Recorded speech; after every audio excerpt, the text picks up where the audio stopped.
Programang ito ay rated SPG. Striktong patnubay at gabay ng magulang ang kailangan. Maaaring may masiselang tema, lengguwahe, karahasan, sexual, horror o droga na hindi angkop sa mga bata.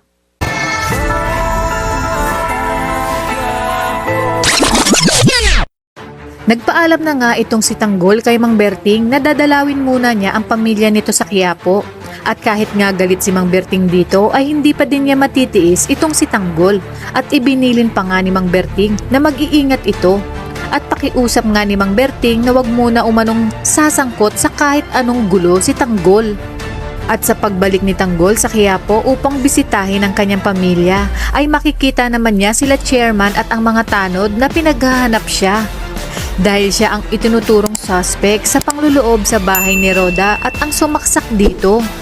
Habang si Olga naman ay pupunta ng ospital upang puntahan si David para maghanda na umano dahil ipakikilala na siya nito kay Ramon bilang anak nito.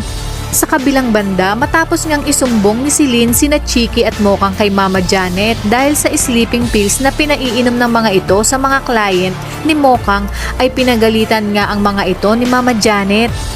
At ang buong akala nga ni Celine ay tatanggalin ito ni Mama Janet.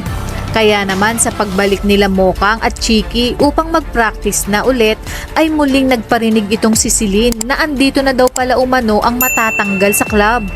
Kaya naman uminit ang ulo ni Mokang at sinabi nga niya kay Celine na hindi pa ba daw ito nadala at gusto pa ba nito ng isa. Sa inyong palagay, malulusutan pa kaya ni Tanggol sila chairman? At ano na kaya ang gagawin ng ating bidang si Tanggol ngayong paliit na ng paliit ang mundong kanyang ginagalawan dahil sa patong-patong na problemang kanyang kinahaharap?